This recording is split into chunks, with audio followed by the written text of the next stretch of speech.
It begins quietly, as most real tragedies do, without warning and without drama. There is no storm yet, no scream, no desperate decision. Just the sound of boots on dry earth, the slow creak of wagons, and the calm belief that the journey ahead, while difficult, is manageable. In the middle of the 19th century, America was still unfinished. Maps showed blank spaces that had never been walked, only guessed at. Beyond the last settled towns, roads softened into trails, and trails faded into nothing at all. People moved west not because it was safe, but because it was promised to be possible. A small group of travelers gathered at the edge of the frontier late in the season, later than anyone sensible would have chosen. They were not reckless people. They were families, laborers, former farmers, men who believed in preparation, and women who believed in endurance. They had supplies counted carefully, wagons reinforced, animals rested as much as time allowed. They believed, as many did, that planning could conquer uncertainty. The land ahead of them stretched wide and indifferent. It did not care about schedules or hope. It did not recognize effort. It existed in long distances, in silence, and in weather that followed its own calendar. At first, the journey was slow but manageable. Days passed with predictable rhythm, morning fires, simple meals, short rests. The land seemed open, almost generous. Grass was dry but present. Water was found where maps suggested it would be.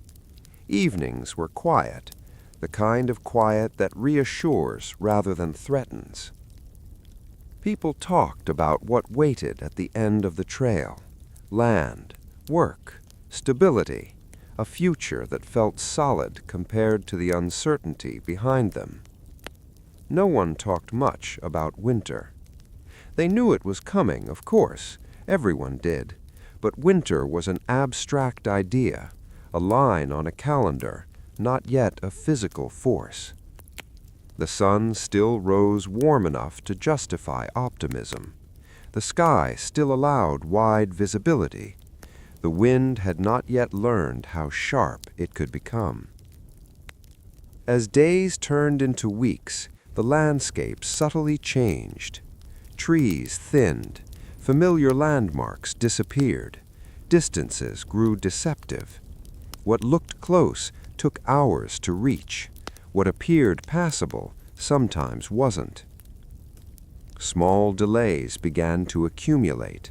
A wheel cracked and needed repair. An animal limped and slowed the pace. A river crossing took longer than expected.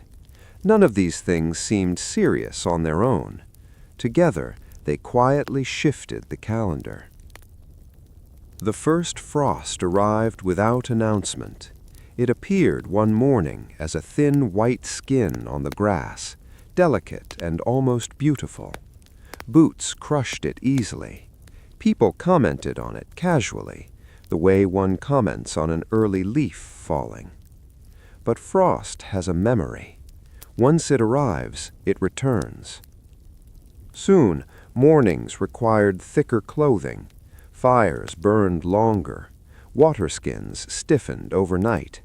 Breath became visible in the early hours. Conversations shortened, not from fear, but from conservation.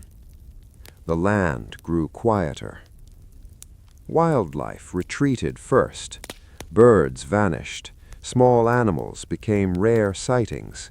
Hunting grew unreliable. The group relied more heavily on stored supplies, still confident they had enough.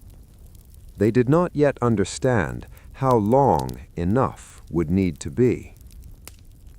By the time snow fell for the first time, it was light and almost welcomed. Children laughed. Adults measured its depth with calm curiosity. It melted by midday. Optimism survived. Then the second snowfall came sooner than expected, and the third stayed. Travel slowed dramatically. Wagons struggled. Animals resisted moving forward. Each mile required more effort than the last. Progress was no longer measured by distance, but by exhaustion. At night, the cold pressed against canvas and wood, searching for gaps. People slept in layers, waking stiff and sore. Hands cracked, faces burned. Silence replaced conversation. There is a point in extreme cold where sound itself seems to retreat. Snow absorbs it. Wind carries it away. What remains is a heavy stillness that presses inward. Food consumption increased as bodies fought to stay warm. Rations were adjusted carefully, then adjusted again. Portions shrank without ceremony. No speeches were made about it. No one complained. Hunger was treated as another condition, like cold or fatigue. But hunger changes people quietly. By the time they realized they were behind schedule, there was no longer a way to correct it. Turning back was impossible. Forward movement was uncertain. The land around them offered no shelter beyond what they carried. They built temporary camps, intending to stay only briefly. Brief stays turned into longer ones. Snow accumulated faster than it melted. Paths disappeared. Directions lost meaning. Time itself became difficult to track. Days blended into each other. The routine narrowed to essentials: fire, water, food, rest. Everything else faded. Illness arrived next, quietly, without drama. A cough that lingered, a fever that weakened rather than killed. Strength drained slowly. Recovery took longer than expected. No one spoke of death yet, but everyone thought about it. What makes these moments so disturbing is not panic, but patience. People waited. They hoped. They believed that conditions would change because they always had before. The land did not respond. Snow deepened. Supplies thinned. Animals weakened, then failed. Difficult decisions arrived one by one, never all at once. Each choice felt temporary, reasonable, survivable. History often describes survival stories in terms of heroism or madness, but the truth is far quieter. Survival is mostly about waiting, enduring discomfort, accepting loss incrementally. As winter tightened its hold, the group understood something essential but unspoken. Rescue was unlikely. No one knew exactly where they were. Trails were gone. Communication was impossible. They were alone in a landscape that did not remember them. At night, the cold settled deeper. Fires burned lower. Sleep came in fragments. Dreams were filled with warmth, with movement, with ordinary sounds now absent. The silence returned each morning, heavier than before. And still they lived. This story does not rush. It cannot. What happens next unfolds slowly, over weeks that felt endless, in decisions made without witnesses, and in endurance that history would later struggle to measure.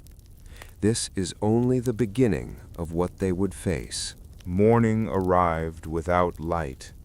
The sky remained the same dull gray it had been the night before, as though the sun had lost interest in rising.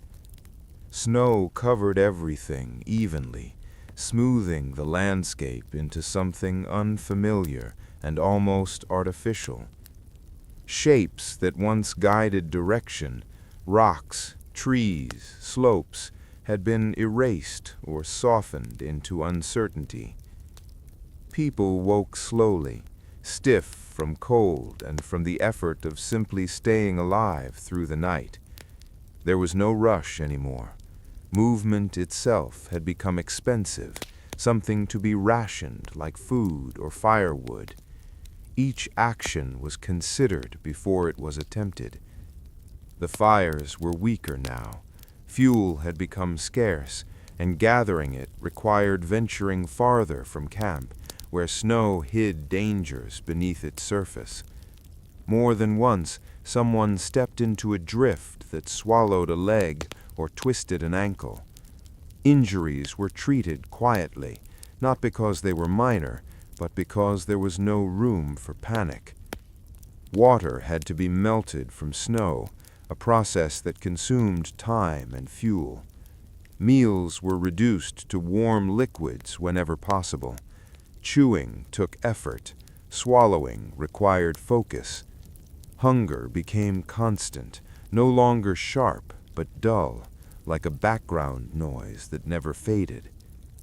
Conversations grew shorter, not because people had nothing to say, but because speaking burned energy. Voices softened, words were chosen carefully, as if each one had weight. The calendar no longer mattered. Dates had lost relevance. What mattered was small markers: how many fires were left, how many animals still moved, how many people could stand without assistance. The first loss came quietly. One of the animals failed to rise one morning. It had weakened over days, its movements slowing, its breathing shallow. No one was surprised. They gathered around it briefly, hands resting on its rough hide, acknowledging what was obvious. The decision was made without discussion. The animal became food. This was not done with celebration or guilt. It was done with focus. Every usable part was taken. Meat was divided carefully. Bones were saved. Nothing was wasted. Eating that day brought a strange mixture of relief and dread. Relief because hunger eased slightly.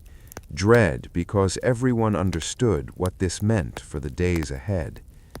With fewer animals, mobility decreased further.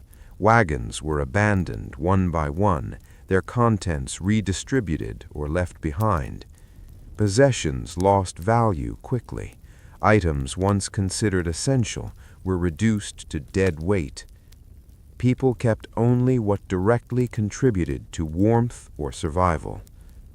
As the weeks passed, the snow stopped being remarkable. It became the default state of the world. The idea that the land had ever been different felt distant, almost imagined. Bodies changed, faces grew thinner, movements slowed, hands trembled from cold and fatigue. Illness lingered longer, healing stalled. Minor wounds became serious problems. Sleep became fragmented. People woke often, unsure if the cold or hunger had pulled them back into consciousness. Dreams grew vivid and unsettling, filled with warmth, color, and sound, things the waking world no longer offered. One night, the wind arrived. It did not announce itself dramatically. It simply increased hour by hour until it pressed against shelters with steady force. Snow lifted from the ground and moved horizontally, filling air with fine particles that stung exposed skin. Fires struggled to stay alive. Canvas flapped and strained. People reinforced what they could, adding layers, tightening ropes, blocking openings. The wind did not stop. It howled through the night, a sound that seemed to come from everywhere at once. It erased any sense of direction. It flattened depth perception. It turned the world into motion without progress. By morning, drifts had formed where none had been before. Some shelters were half buried, others had shifted or collapsed. Digging took hours. Progress was measured in inches. People worked slowly, resting often, breath visible and ragged. It was during this effort that the first person collapsed. There was no dramatic fall, just a sudden stillness where movement should have been. Others noticed quickly, gathering around, checking for signs of consciousness. The person breathed, but barely. Skin was pale, lips tinged with blue. They moved the body closer to warmth, wrapped it carefully, fed small amounts of melted snow mixed with whatever nourishment remained. Recovery was uncertain. From that moment on, weakness became a shared fear. Everyone watched themselves closely, noting signs of failure, dizziness, confusion, trembling that did not stop. No one spoke about what would happen if someone could no longer move. But everyone understood. The group had grown quieter, more inward. Laughter disappeared entirely. Smiles became rare and fleeting. Emotional energy was conserved as carefully as physical strength. Yet even here, routines remained. Fires were tended, shelters were maintained, watches were kept, even though there was nothing to watch for. Routine gave shape to time. Without it, the days would dissolve entirely. At some point, a discussion occurred about attempting to move again. It was cautious, hesitant. The idea was fragile, easily dismissed. Snow was deep, weather unpredictable, strength limited. But staying in place carried its own risks. Supplies dwindled. The environment offered no new resources. Eventually, a small group volunteered to scout ahead.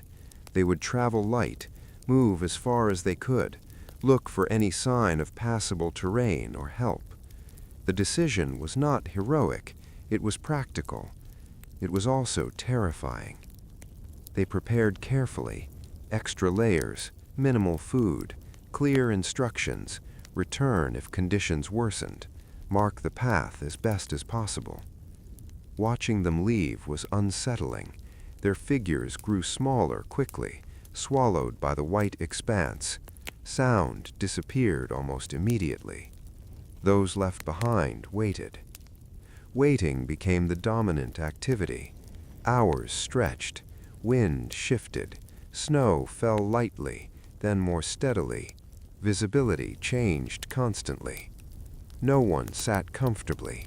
People stood, paced, lay down, stood again. Attention drifted to the horizon, though there was nothing to see. Night approached. When darkness settled, anxiety sharpened. The scouting group had not returned. Fires were kept burning. Extra shelter space was prepared, just in case. Sleep that night was nearly impossible. By morning, there was still no sign. The realization came slowly, not as a sudden shock, but as a heavy understanding. Something had gone wrong. A decision had to be made. Sending more people out risked further loss. Staying meant accepting uncertainty. They waited one more day. Snow covered tracks. Wind erased signs. The landscape gave nothing back. When the second night passed without return, hope shifted shape. It did not disappear, but it became quieter, more cautious. People began speaking in softer tones. Movements slowed further. Grief was present but restrained. There was no energy for mourning in the way people imagine it. Loss was absorbed like cold, endured rather than expressed. Rations were adjusted again. This was the moment when survival stopped being a shared effort and became an individual negotiation with reality. Each person retreated slightly inward, monitoring their own strength, their own thoughts.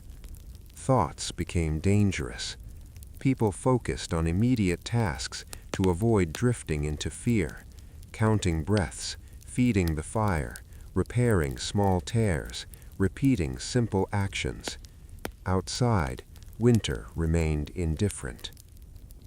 This story does not accelerate here. It continues at the pace of endurance. What follows is not a single dramatic event, but a series of quiet compromises, made one by one, under pressure that never fully releases. The line between survival and surrender grows thinner each day. And still, they continue. Time stopped behaving normally. Days no longer separated themselves cleanly from nights. Light arrived late and left early, never quite strong enough to warm anything. Darkness stretched, not as an absence of vision, but as a physical presence that seemed to press inward. The camp had become smaller, not in distance, but in awareness. People moved within a limited circle of familiarity: fire, shelter, water, rest. Beyond that, the world felt abstract, unreliable. The missing scouting group was no longer spoken about directly. Their absence had settled into the background like the cold. Occasionally, someone would glance toward the direction they had gone, but no one expected to see movement anymore. Food was now measured in days, not weeks. Each portion was reduced to the smallest amount that still felt justifiable. Eating was slow, deliberate. People chewed carefully, stretching the sensation of fullness for as long as possible. Hunger altered perception. Smells became sharper. Thoughts lingered on food long after meals ended. Dreams became dominated by simple images: bread, warm liquids, fruit remembered from another life. Bodies adapted unevenly. Some people grew weaker faster. Others maintained strength longer, though their faces betrayed the effort. Skin cracked despite constant care. Lips split. Fingers lost sensation, then regained it painfully when warmed. One morning, someone failed to wake. There was no immediate reaction. People checked for breathing, for warmth. They adjusted coverings, added fuel to the fire. Only when time passed without response did the truth become unavoidable. The body was still. Death, when it arrives slowly, does not announce itself. It settles. The group gathered quietly. There was no crying at first, just a shared stillness. The person had been ill, weakened over time. No one was surprised, yet everyone was affected. What followed was not a single decision, but a series of pauses. They covered the body carefully. They sat. They waited. They did not know what they were waiting for. Eventually, someone spoke about the cold, about the ground being too hard to dig, about the impossibility of a proper burial. The body could not remain where it was. Moving it required effort, but it was done. The shelter felt different afterward, emptier, quieter. Space rearranged itself around absence. That night, sleep was shallow. Dreams were fragmented, interrupted by waking thoughts that circled without resolution. By morning, hunger returned with greater force. The unspoken question entered the shared awareness without being named. It did not arrive as desire, but as logic, a calculation, a survival equation that had appeared in other times, other places, under similar conditions. No one wanted to be the first to speak it. They delayed by focusing on tasks, repairing equipment, reorganizing supplies, melting snow repeatedly even when water was sufficient. Eventually, necessity stripped away hesitation. The discussion was brief, factual, stripped of emotion. It was framed not as a choice, but as a response to circumstances beyond control. There were boundaries set, conditions stated. Language was careful, almost clinical. What was decided was not done immediately. Time passed, hunger intensified, weakness spread. When it happened quietly. There was no ceremony, no acknowledgement beyond what was required. People avoided looking at one another during the process. Focus narrowed to task execution, to efficiency, to not thinking beyond a moment. Eating afterward was worse than hunger. Each person reacted differently. Some ate quickly, mechanically. Others struggled to swallow. A few could not eat at all. No one spoke. Afterward, silence deepened. The fire crackled softly. Outside, snow continued to fall, unchanged by what had occurred. Something had shifted. Not in morality, but in awareness. The group now understood that limits they once believed fixed were in fact movable under pressure. This knowledge was heavy, but it did not produce panic. It produced caution. From that point on, every illness was watched closely. Every injury evaluated not just for recovery, but for outcome. Care became intense, focused. No one was abandoned. If anything, attention increased. Yet fear lingered quietly. As days passed, the food gained from that moment extended survival, but did not resolve uncertainty. Hunger returned. Weakness persisted. One person began to lose clarity. Speech slowed. Thoughts wandered. They forgot simple tasks, repeated questions. This was recognized quickly, treated with rest and warmth. Mental strain was now as dangerous as physical exhaustion. People took turns watching one another, not out of suspicion, but out of necessity. Confusion in extreme conditions could lead to fatal mistakes. The weather shifted again. The wind calmed, but the cold intensified. Temperatures dropped further, pulling heat from bodies faster than before. Fires burned constantly, draining remaining fuel. The idea of moving resurfaced, more urgent now. Staying meant certain decline. Movement offered risk, but also possibility. Plans were discussed carefully, routes guessed at, supplies calculated, strength assessed. A decision was made to send another group out, smaller this time, composed of those who could still walk steadily. They would move slowly, mark their path clearly, and return if conditions worsened. The preparation was more subdued than before. No one pretended this was safe. The group departed at dawn, silhouettes against pale light. They moved cautiously, step by step, testing the ground before committing weight. Those left behind watched until they disappeared. Waiting resumed. Time stretched again. The fire demanded constant attention. The cold crept inward. Thoughts grew heavy. Hours passed. Then, faintly, movement appeared on the horizon. At first, it was dismissed as illusion. Snow played tricks on perception.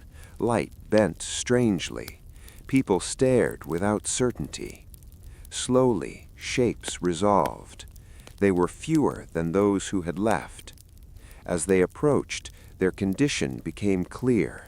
They were exhausted, moving with visible effort. One leaned heavily on another. Faces were drawn, eyes hollow. They brought news.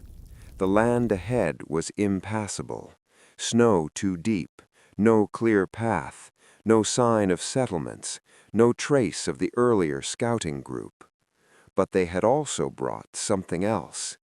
They had found a narrow pass where wind had scoured the snow thinner. It was dangerous, exposed, but potentially navigable.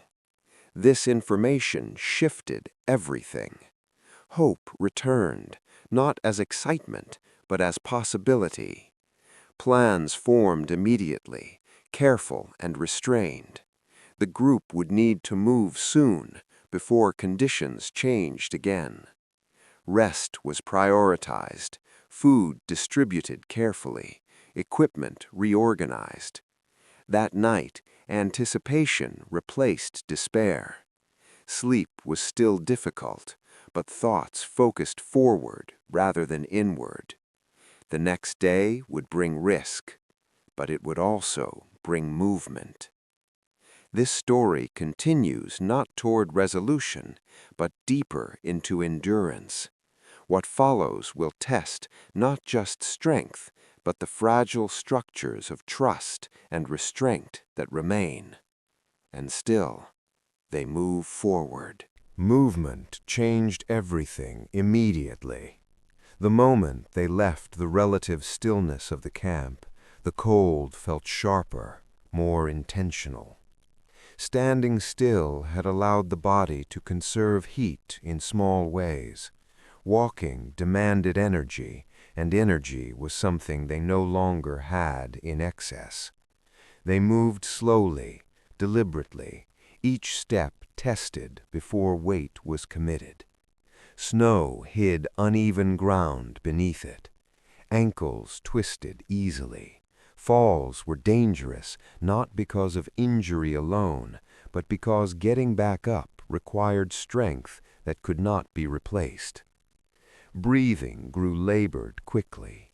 Cold air burned lungs.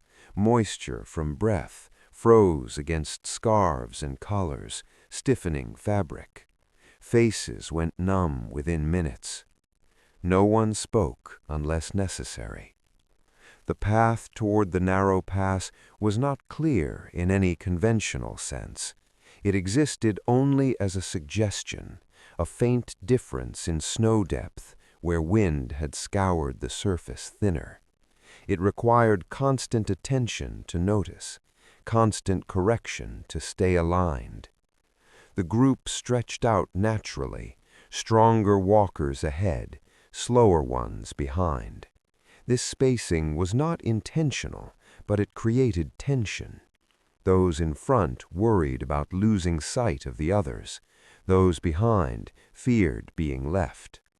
They stopped often, not to rest fully, but to allow everyone to regroup. These pauses were brief. Stopping too long meant stiffening, losing momentum that might not return. The land offered no shelter, no trees, no rocks large enough to block wind. The sky remained pale and distant, offering light without warmth. Hours passed like this, measured only by exhaustion. One person began to lag noticeably. Their steps shortened, their posture slumped. Someone moved closer, offering support without comment. This slowed the entire group, but no one objected. Survival had narrowed priorities. Progress mattered, but cohesion mattered more. As they climbed higher, the wind returned, not violently, but persistently. It pushed against bodies, stealing heat continuously. Fingers lost sensation again. Toes burned with dull pain. The pass came into view gradually. It was not dramatic, no towering walls, no clear gateway, just a subtle rise between ridges where snow lay thinner and rock showed through in places. Reaching it took longer than expected. At the top, the group stopped longer than usual. They needed to. Breathing came in shallow gasps, vision blurred slightly at the edges. Some leaned heavily on improvised supports. Looking back, the land they had crossed appeared smooth and deceptively simple. Looking forward, the descent seemed steeper, less predictable. The descent proved worse. Snow shifted underfoot. Ice hid beneath thin layers of powder. More than once, someone slipped and had to be caught. Each near fall spiked adrenaline briefly, followed by deeper fatigue. By the time they reached lower ground, light had begun to fade. They needed shelter. Finding a place to stop became urgent. The land offered little. Eventually, they chose a shallow depression, slightly protected from wind by uneven terrain. It was not ideal, but night was approaching quickly. Setting up took longer than it should have. Hands fumbled. Simple tasks required concentration. People snapped at each other quietly, then apologized just as quietly. The fires burned weakly. Fuel was minimal. Heat radiated only inches from flame. That night was worse than those before. The cold intensified after darkness fell. Wind shifted unpredictably, finding new angles of exposure. Sleep came in brief intervals, interrupted by shivering so intense it shook the body awake. Someone cried softly at some point. No one acknowledged it. Morning arrived reluctantly. Light revealed frost clinging to everything. Shelters were rimed with ice. Faces looked older, harder, carved by cold and strain. One person did not rise immediately. They were conscious, but barely. Speech was slurred, eyes unfocused. Attempts to stand failed. Hypothermia had taken hold. The group reacted quickly. They insulated the person, shared body heat, fed warm liquid in small amounts. Progress halted entirely. Time passed without improvement. Eventually, it became clear that movement would not be possible for them, not today, possibly not again. This realization spread quietly through the group. Leaving them behind was unthinkable. Carrying them was impossible. They waited. Waiting in extreme cold is dangerous. Bodies cool rapidly when inactive. The person weakened further. Breathing slowed. Consciousness faded. Death arrived without resistance. There was no shock this time, only a heavy, familiar stillness. The group sat with the body for some time. No one hurried, no one spoke. The cold pressed inward, indifferent. What followed was not debated, it was understood. The process was slower this time, more difficult emotionally. Exhaustion dulled reactions, but awareness remained sharp enough to feel the weight of it. Afterward, the group rested briefly, then prepared to move again. Staying longer increased risk for everyone. As they resumed walking, something subtle changed. Movements were more cautious. Interactions were quieter. The knowledge of what had occurred traveled with them, unspoken but present. The landscape ahead grew harsher. Snow deepened again. The scoured path narrowed, then vanished. Wind redistributed snow constantly, erasing signs of passage almost as soon as they were made. Progress slowed dramatically. At one point, visibility dropped so suddenly that the world seemed to shrink to a few feet in every direction.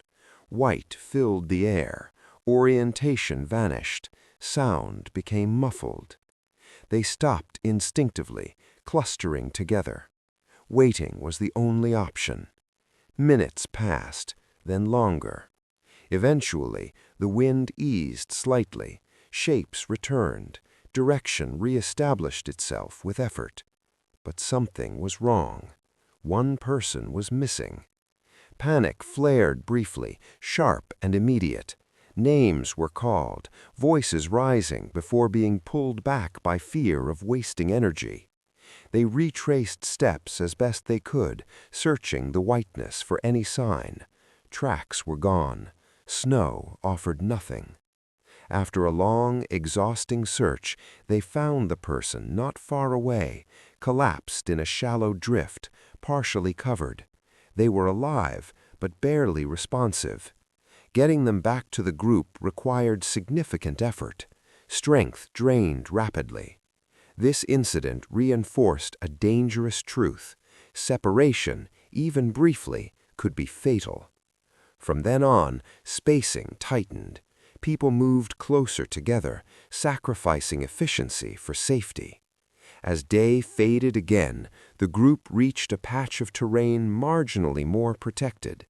They stopped, knowing that pushing further would likely cause more harm than good. That night, conversations occurred in whispers, not about fear, but about plans, about pacing, about signals if someone fell behind, about what to do if conditions worsened again. Trust became formalized, intentional. The next days blurred together: movement, stopping, cold, hunger, repetition. People lost weight rapidly. Strength declined unevenly. Those who had seemed strong early on now struggled.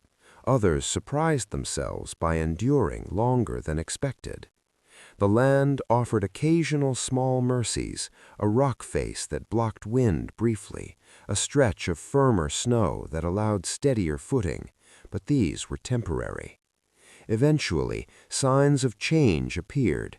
Snow thinned, ground showed through in patches, wind felt different, less biting, the sky deepened in color. These changes were subtle but unmistakable. Hope returned again, not as certainty, but as cautious observation. They continued forward, driven not by optimism, but by necessity. What awaited them remained unknown, but for the first time in a long while, the land hinted that it might eventually release its grip. The land did not soften all at once. It changed reluctantly, as if testing whether the people moving through it deserved any mercy at all. Patches of exposed ground appeared, then vanished again under drifting snow. The air grew marginally heavier, less sharp, but cold still ruled every decision. Movement became uneven. Some days allowed steady progress, others forced them to stop after only a short distance. Each morning began with assessment: who could walk, who needed support, who should rest longer. Hunger had settled into something deeper than discomfort. It had become a presence, shaping thoughts and emotions, subtly but constantly. People spoke less, not only to conserve energy, but because their minds felt slower, less responsive. One person began refusing food. At first, it went unnoticed. Portions were small already, and it was easy to hide hesitation. But after several meals passed with barely any consumption, others noticed. The person insisted they were not hungry, that others needed it more.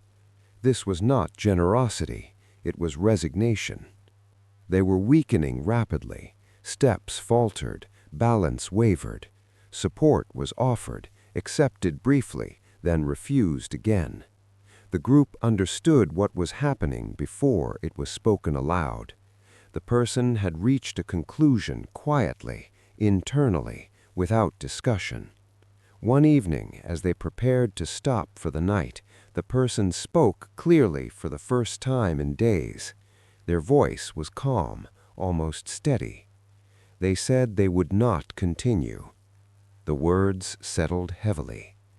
They explained that slowing the group further increased risk for everyone, that their strength was gone, that the land ahead required more than they could give. They asked only that the others continue. There was no argument at first. Shock delayed reaction. Then voices rose softly, urgently.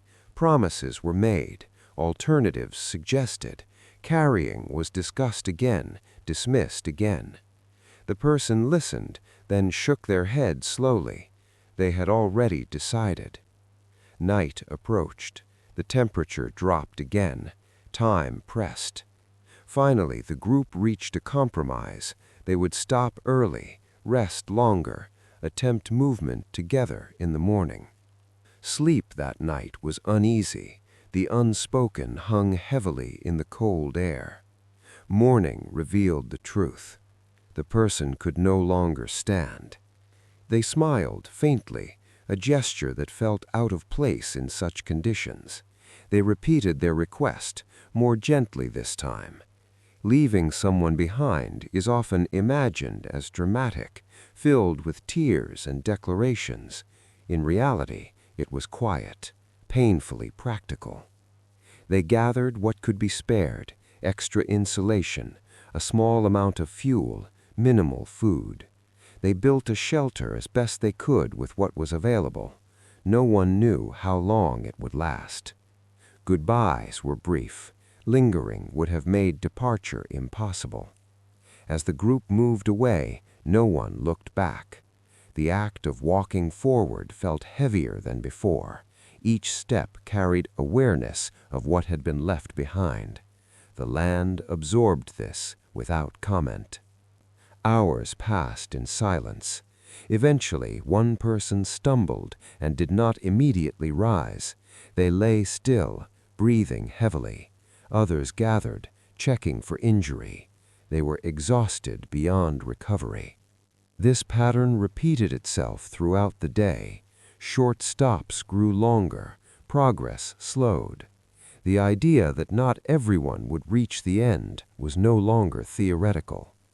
As afternoon approached, the terrain changed again. Snow receded further, ground appeared more frequently. Movement became easier, if only slightly. This improvement came with its own danger. Bodies, weakened by weeks of cold and starvation, struggled to adapt. Muscles cramped, joints protested, fatigue deepened rather than eased. Late in the day, something unfamiliar appeared on the horizon. At first, it was dismissed as imagination. Hunger and exhaustion distorted perception often. But as they drew closer, the shape remained consistent. It was a structure. Not large, not intact, but unmistakably human-made. A cabin, or what remained of one. Approaching it required effort, but urgency returned briefly. Adrenaline replaced fatigue just enough to close the distance. The structure was abandoned, its roof partially collapsed. Snow filled the interior, but its walls provided shelter from wind. Inside, signs of previous habitation were faint but present. A rusted tool, broken furniture, charred remains of an old fire. Someone had been here once. The group settled in quickly. Fires were built. Snow melted. Bodies warmed incrementally. This place was not salvation, but it was pause. That night, sleep came deeper than it had in weeks, not restful, but uninterrupted. Morning brought a shift in energy. Strength did not return, but clarity improved slightly. Thoughts felt sharper, movement more coordinated. They searched the surrounding area carefully. Not far from the cabin, they found tracks, old but real, evidence of travel. This discovery changed everything. It meant people lived, or had lived, within reachable distance. It meant routes existed, however faint. Plans formed cautiously. The group rested for another day, conserving energy, gathering what little fuel remained. Food was redistributed again, accounting for those no longer present. On the second morning, they moved out. Progress improved. Ground was firmer. Snow patches were easier to navigate. Wind remained, but less oppressive. Late that day, they found another sign, a broken fence line, partially buried. It led nowhere obvious, but it meant settlement had once pushed this far. Hope returned again, quieter than before, but steadier. One person fell behind. This time it was different. They stopped immediately. No debate, no waiting. They supported them, adjusted pace, redistributed weight. Movement slowed, but cohesion held. By nightfall, they reached another abandoned structure, smaller, less intact, but enough to block wind. Inside, they found something extraordinary, a cache of supplies. Not much, old, partially spoiled, but usable. The relief was overwhelming, but muted. No cheering, no laughter, just steady, focused action. They ate carefully, stopping before fullness. They rested, they prepared. This was not the end, but it was evidence. Evidence that endurance had not been meaningless. As the fire burned low that night, no one spoke of what they had done or who they had lost. Those memories were carried silently. Outside, the land remained vast and indifferent, but for the first time, it no longer felt endless. The supplies they found did not change their situation overnight. They were too little for that. But they changed something more important, the rhythm of survival. For the first time in weeks, the group could think beyond the next hour. They rested longer than usual. Bodies needed time to process even small amounts of nourishment. Eating too much too quickly could be dangerous now, so meals were measured with care. Warmth was maintained steadily, not aggressively. Sleep was encouraged, but monitored. When they moved again, it was with renewed caution rather than urgency. The land ahead showed signs of transition. Snow thinned further. Patches of exposed earth grew wider. Streams, partially frozen, could be heard beneath ice. The sound of running water felt almost unreal, like a memory intruding into the present. Movement improved, but strength did not return evenly. Some walkers steadied quickly. Others remained fragile, their endurance reduced permanently by weeks of starvation and cold. The group adjusted without discussion. Pace slowed to match the weakest. Stops became predictable. Support was constant. Silence remained dominant. Thoughts, now that survival felt slightly less desperate, began to wander. People replayed moments from earlier in the journey. Decisions, conversations, faces of those left behind. Guilt surfaced quietly. No one confessed it aloud, but it shaped behavior. People took on extra burdens without complaint. They offered help before it was requested. They avoided eye contact during moments of rest, retreating inward. At night, dreams shifted. They became less about warmth and more about people, those who were no longer present. These dreams were vivid, unsettling, and often ended abruptly with waking. One morning, they heard something unfamiliar, a sound that did not belong to wind or movement of snow. It was distant and faint, but unmistakable. Metal. Not striking, not rhythmic, but the subtle sound of something human-made being moved or touched. The group froze. Listening became intense, focused. Breathing slowed. No one moved. The sound did not repeat. They waited.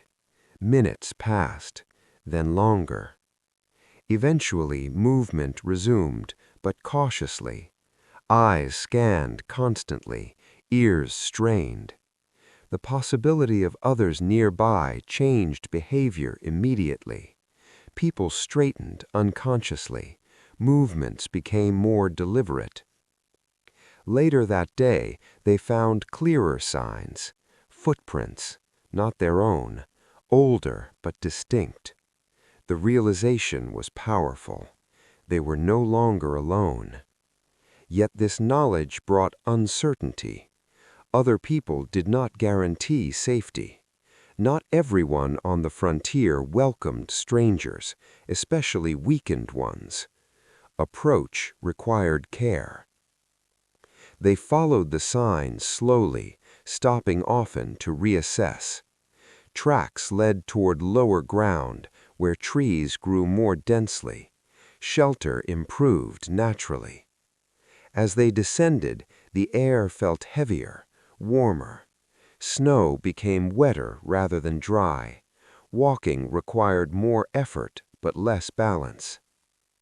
Near dusk, they saw smoke. Thin, pale, rising into the still air. No one spoke. Approaching the source took nearly an hour. They moved deliberately, making themselves visible, not hiding, but not rushing. Eventually, the structure came into view. A small settlement, not a town, just a cluster of buildings, cabins, storage sheds, a corral.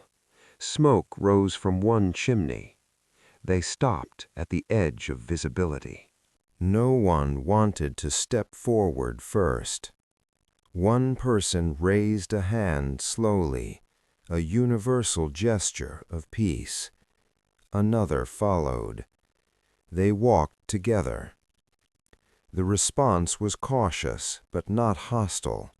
A figure appeared, then another. Words were exchanged slowly, carefully. Help was not immediate. The settlers listened, asked questions, assessed condition. Resources were limited here too. Winter had not spared them. But they did not turn them away. Shelter was offered, warmth, small amounts of food. The transition felt unreal, being indoors again, walls that did not move with the wind, fires that did not struggle constantly. Some people cried quietly, others sat in stillness, unable to process the change. Medical attention, such as it was, began immediately. Frostbite was assessed, injuries examined. Those weakest were moved gently, watched closely. Recovery was not instant. Some damage was permanent. Some losses could not be reversed. In the days that followed, stories were exchanged. The settlers spoke of harsh winters, of travelers lost, of routes that shifted with weather. They had heard of parties disappearing before. They had assumed the worst.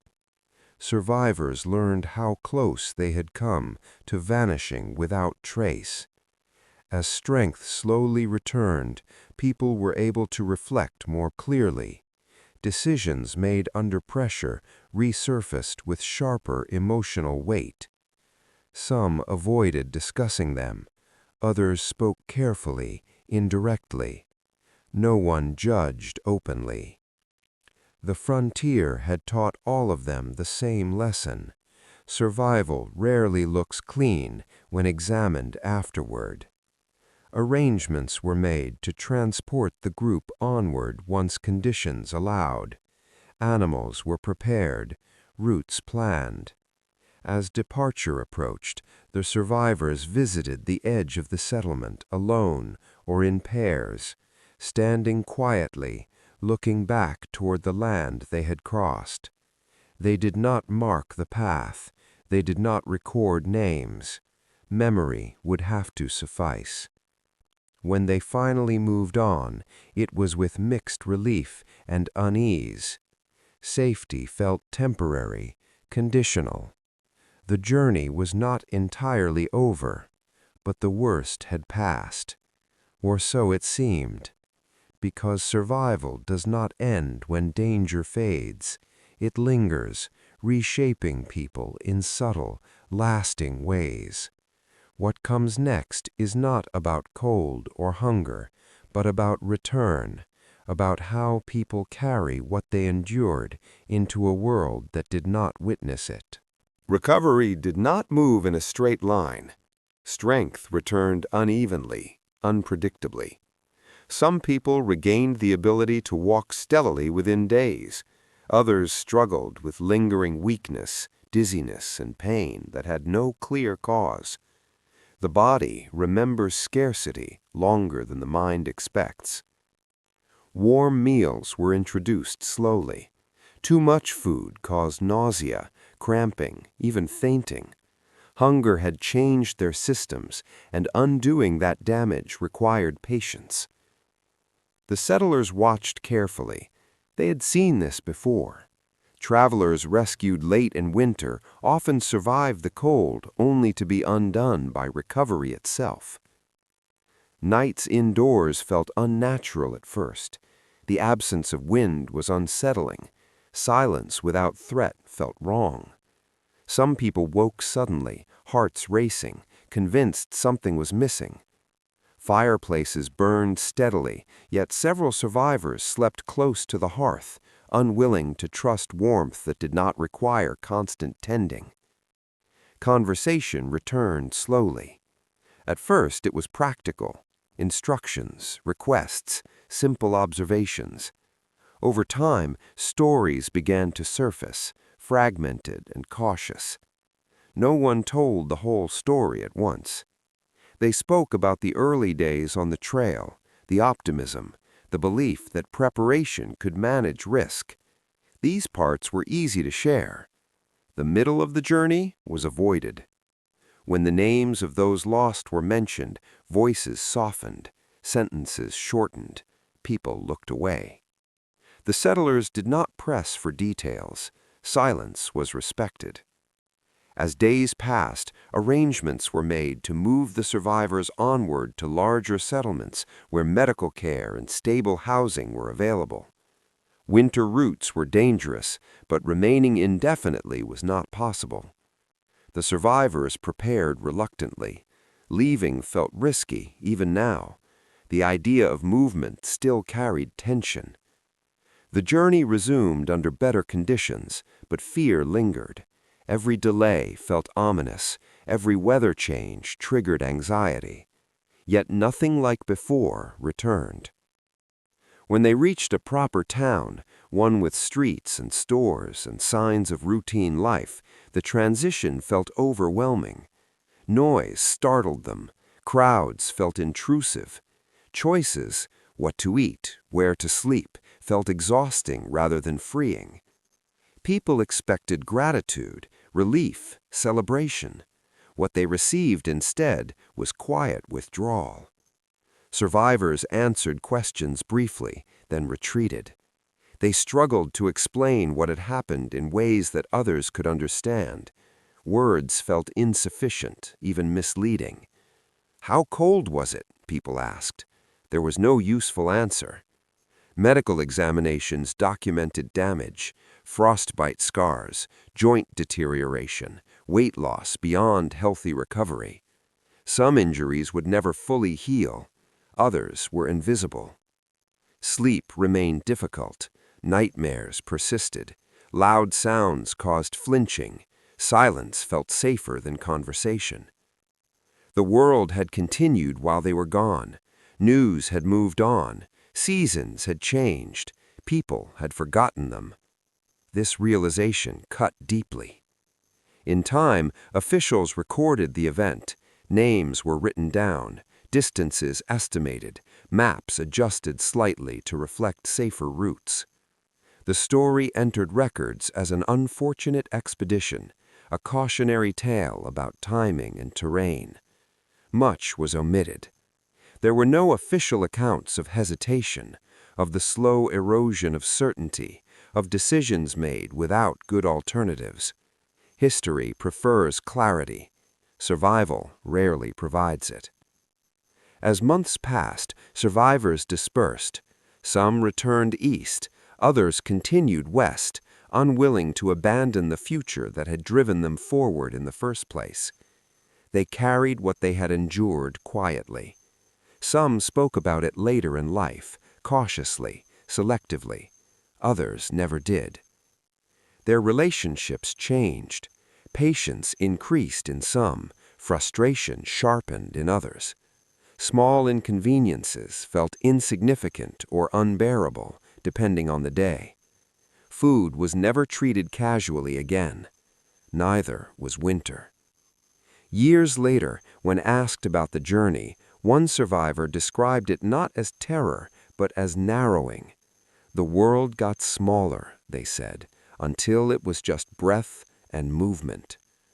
This description never made it into official reports. Children grew up hearing fragments of the story, altered by retelling. Over time, it softened, hard edges blurred, lessons were simplified. The land itself changed more slowly. Snow still fell, passes still closed unexpectedly, trails remained dangerous late in the season. Occasionally, remains were found, bones, broken equipment, traces of shelter, silent evidence of journeys that ended without witnesses. These discoveries rarely made headlines. They were logged, archived, then forgotten. What survived instead was the illusion that the frontier had been conquered cleanly, decisively. But beneath that narrative lay countless quiet stories of endurance, loss, and compromise. This story is one of them.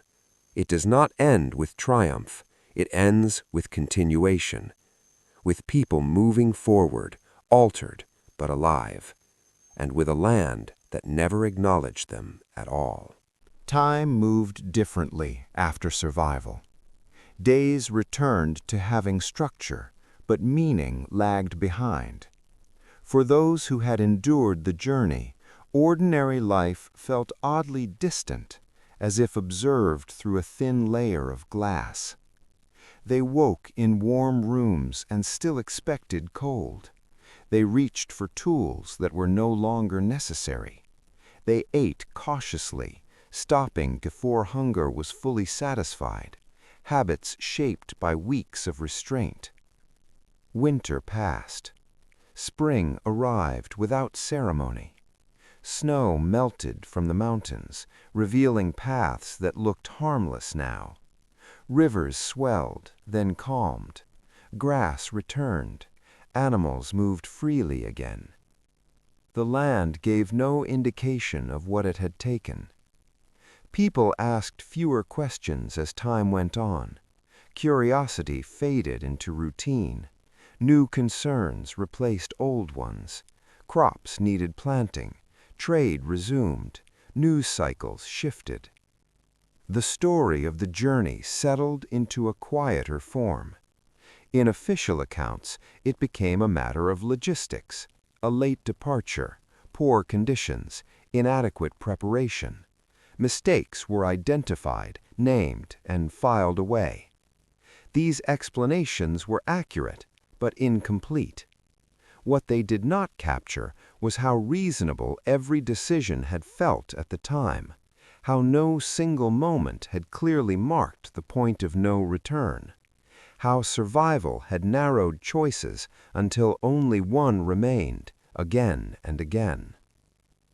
Years later, a mapmaker adjusted a trail line slightly, noting safer timing and elevation. The change was small, barely noticeable, but it was informed by the disappearance and partial return of people whose names few remembered.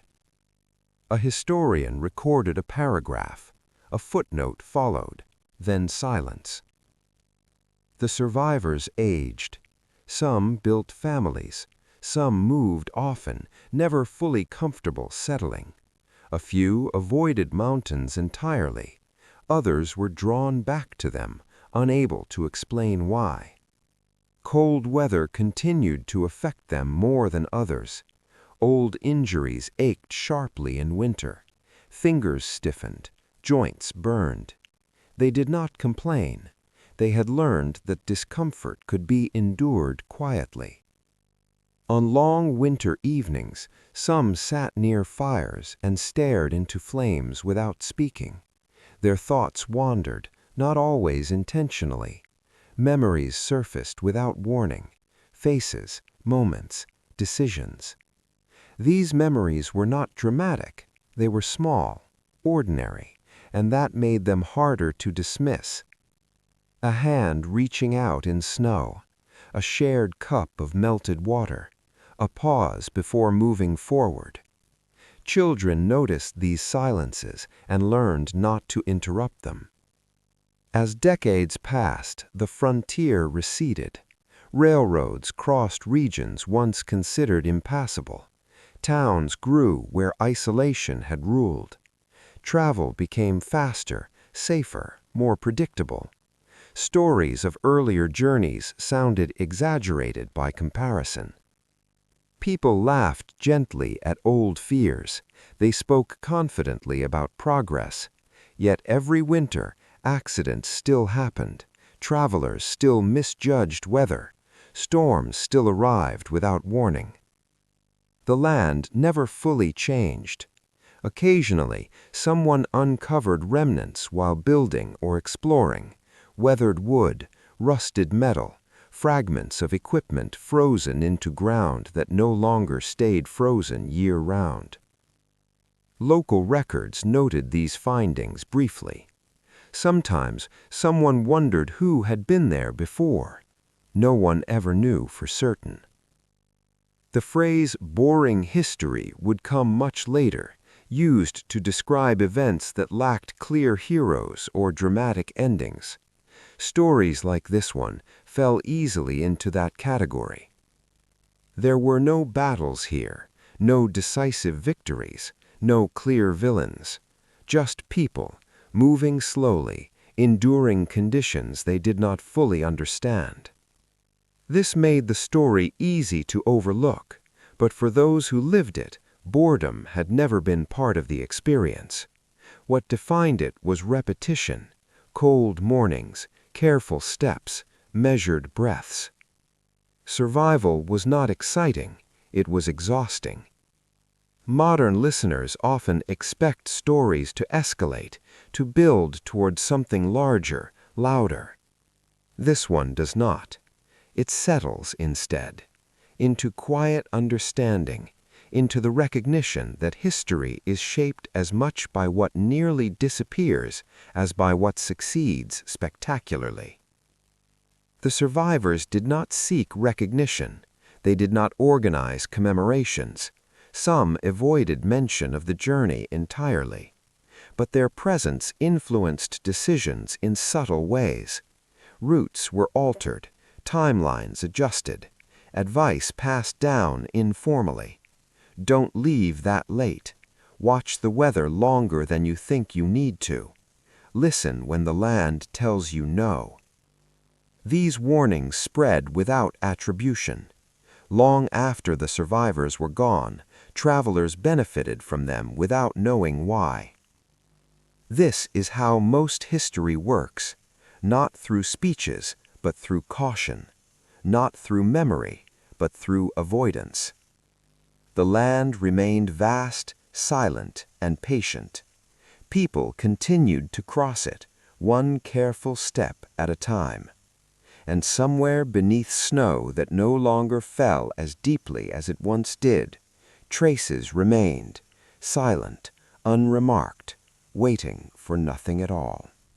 As the years passed, the story thinned further. What had once been lived experience softened into rumor, then into reference.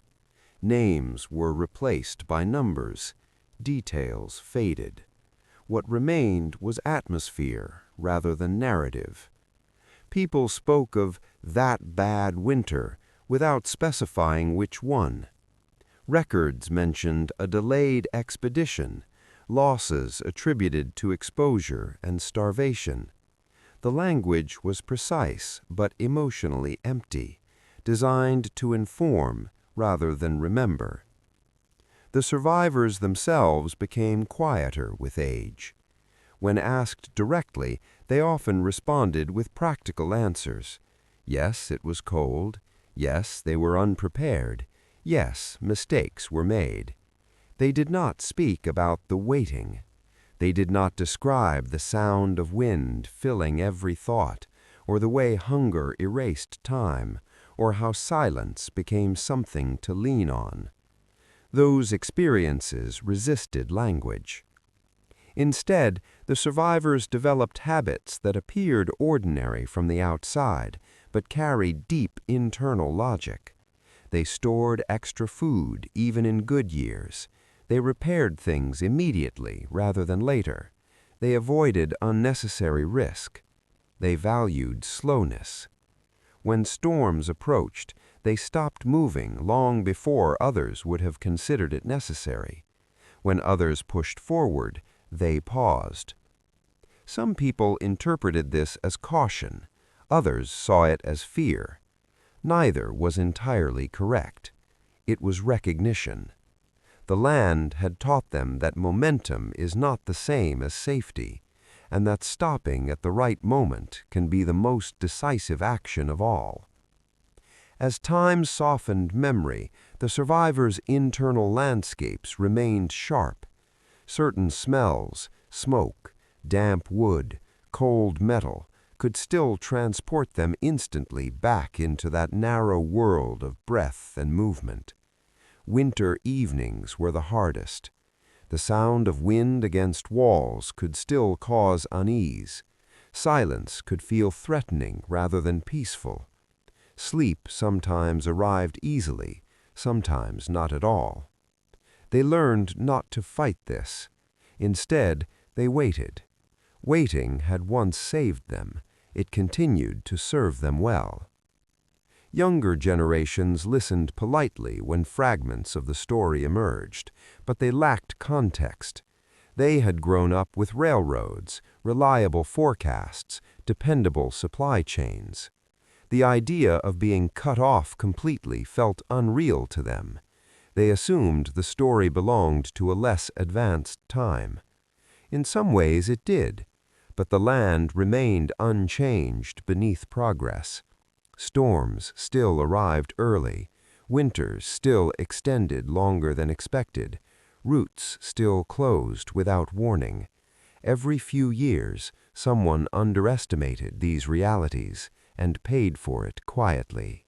Newspapers reported accidents briefly. Names appeared, then disappeared. The cycle continued. Long after the original survivors were gone, a group of surveyors passed through the region during a mild season. They noted how manageable the terrain seemed, how exaggerated older warnings felt. They left late in the year, confident they could make it. They did not. Rescue parties found evidence later: scattered supplies, abandoned shelters, signs of prolonged waiting. The pattern repeated. History recorded it again, briefly, then moved on. What makes such stories easy to forget is their lack of spectacle. There is no single dramatic failure, no moment where everything clearly goes wrong. Instead, there is accumulation, small delays, minor misjudgments, reasonable decisions made under incomplete information. By the time danger becomes obvious, options have already narrowed. This truth does not change across generations, only the details do. In modern times, people still travel through remote regions seeking clarity, challenge, or escape. They carry better equipment, more information, improved communication. Yet when those systems fail, the experience collapses back into something ancient. Cold feels the same. Hunger feels the same. Waiting feels the same. The land strips away technology first, then assumptions, then certainty. What remains is the body and the moment. This is why stories like this persist quietly beneath larger narratives of progress. They remind us that survival is not a solved problem. It is a temporary agreement between preparation, luck, and restraint.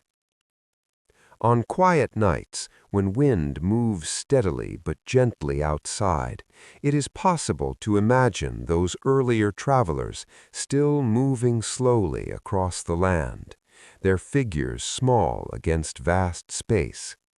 Not as ghosts, as reminders. They are not calling for attention. They are not asking to be remembered. They exist simply as part of the long human attempt to move through places that do not care whether we succeed. And perhaps that is why such stories make good companions for sleep. They do not demand reaction. They do not rush. They unfold slowly, then fade, leaving behind a sense of continuity rather than conclusion. There is no final lesson here, only the quiet understanding that history is full of moments where nothing dramatic happened, and survival depended entirely on patience, breath by breath, Step by step, until movement stopped being possible, or until it quietly resumed. Eventually, even the echoes grew faint. What remained of the story settled into places that were never meant to hold it, into habits, into pauses, into decisions made without explanation. People crossed the land more carefully, not because they remembered specific events, but because caution had been quietly inherited.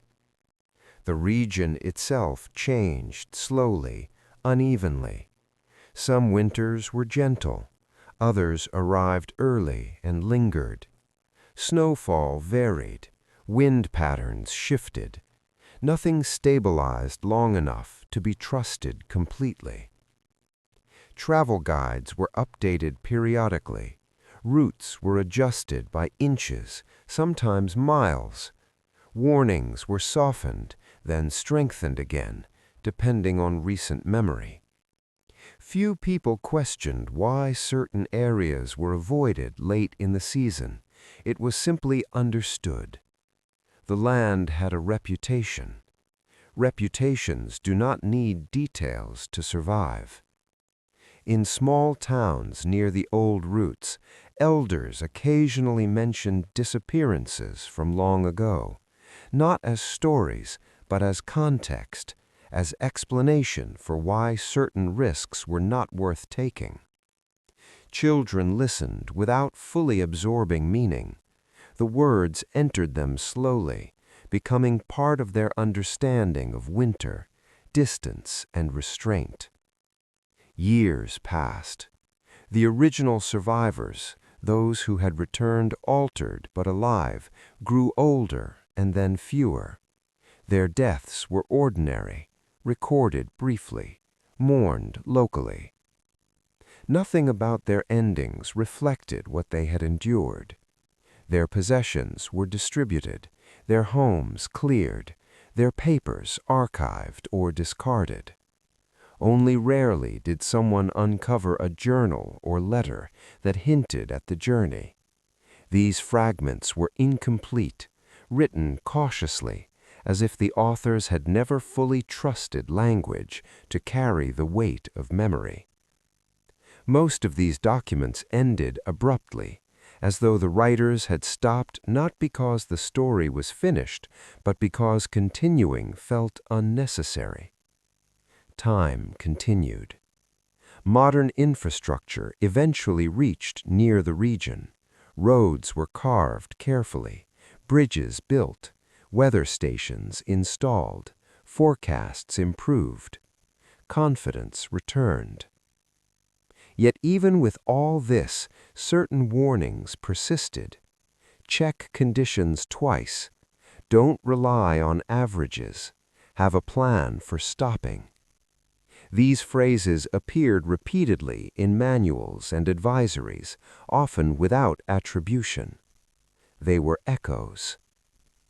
One winter, a group of travelers stopped earlier than planned after noticing subtle changes, wind direction, cloud texture, temperature drop, conditions that others might have ignored. They waited. A storm arrived that night, violent and prolonged. The road they would have taken disappeared under snow and ice. In the morning, they resumed travel safely, unaware that a decision influenced by long-forgotten experience had likely saved them. History rarely marks such moments. It records disasters, not avoidances. The absence of tragedy does not generate stories. And so the most influential lessons remain invisible. In museums, exhibits focused on progress, tools, transportation, expansion. Survival stories appeared occasionally, framed as anomalies or warnings. Visitors read briefly, then moved on. The details blurred together. The cold was described, the hunger acknowledged, the outcome summarized. What could not be displayed was the waiting, the stillness, the internal negotiations that shaped every hour. Those aspects resist preservation. They belong more naturally to quiet reflection than to public record. At night, when movement slows and attention drifts, such stories surface more easily. They align with the mind's natural rhythm as it prepares to rest. There is comfort in knowing that others endured long periods of uncertainty and emerged, not unchanged, but intact enough to continue. There is reassurance in slowness. As the land entered another winter cycle, snow settled gently over places that had once been critical, contested, feared. It covered everything evenly, without preference. Paths disappeared again, temporarily. Silence returned. Nothing marked where people had stopped moving. Nothing indicated where decisions had been made that altered lives. The land kept no record. It never has. People passed through again in spring. Tracks returned. Life resumed. And beneath it all, the story rested. No longer urgent, no longer sharp, just present. Like the steady sound of wind at a distance. Like breath settling into a slower rhythm. Like history becoming quiet enough to sleep beside. Eventually, the waiting ended, not because conditions improved, but because there was no longer any advantage in continuing to wait. The cold had settled into everything. It no longer felt temporary. It felt established, as if it had always been there and always would be. Movements were slower now, deliberate to the point of ritual. Each task was performed with care, not efficiency. Efficiency required energy. Care required attention. Attention was easier to sustain. Hunger no longer surged. It had flattened into a constant presence, dull and unchanging. The body adapted, as bodies often do, by lowering expectations. Conversation became rare, not because there was nothing to say, but because words felt unnecessary. Meaning was conveyed through glances, pauses, and small adjustments in routine. One morning arrived without wind. The silence felt unfamiliar. Snow lay undisturbed. The sky was pale and open. For a brief moment, the land seemed neutral again. They moved. Progress was minimal, but movement restored a sense of agency. Each step mattered, even if it covered little distance. By afternoon, the weather shifted once more. The window closed quietly. Still, that brief movement changed something. It reminded them that the situation, while severe, was not frozen in place. Time continued, even if slowly. Decisions followed. Supplies were redistributed. Priorities adjusted. Some items were left behind, not because they were useless, but because carrying them no longer made sense. Letting go became part of survival. As days passed, the group changed shape, not dramatically, gradually. Strength varied, endurance diverged. Some recovered better from exertion than others. There were no accusations, no speeches, only recognition. Care was taken where possible. Support was offered when it could be, but the land limited generosity. Eventually, losses occurred. They were quiet. There was no ceremony, no time for it. The cold did not pause to acknowledge significance. What remained continued. Survival was no longer a collective effort in the way it once had been. It became individual, moment by moment, even when bodies remained close together. Those who endured did so through routine: wake, assess, adjust, move or wait, eat sparingly, sleep lightly, repeat. When rescue finally came, if it came, it did not feel triumphant. It felt unreal. The transition from silence to voices, from stillness to motion, from scarcity to abundance was disorienting. The body resisted change almost as much as it had resisted cold. Recovery took time. Some effects lingered permanently. Sensitivity to temperature, difficulty sleeping, an instinctive discomfort with excess. The land released them, but it did not return what it had altered. Years later, when asked about the journey, survivors struggled to summarize it. There was no single turning point, no dramatic revelation, just a long sequence of moments where continuing mattered more than understanding. The story, once recorded, became quieter with each retelling. Details faded, emotion flattened. What remained was outline rather than experience. That is how history prefers it: simple enough to store, distant enough to be safe. Yet beneath that simplified version lies the truth that survival is rarely loud. It is slow. It unfolds at a pace that resists attention. It rewards patience rather than bravery, restraint rather than ambition. And when it ends, whether in continuation or conclusion, it does so without announcement. The land remains. It does not commemorate. It does not remember. Snow continues to fall, sometimes gently, sometimes heavily. Paths appear and disappear. Seasons turn. People still travel, believing preparation will be enough. Sometimes it is, sometimes it is not.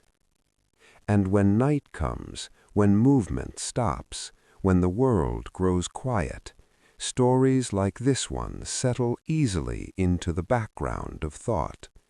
They do not ask to be understood fully, only to be acknowledged, then allowed to fade. Like breath slowing, like footsteps vanishing in snow, like history becoming quiet enough to sleep.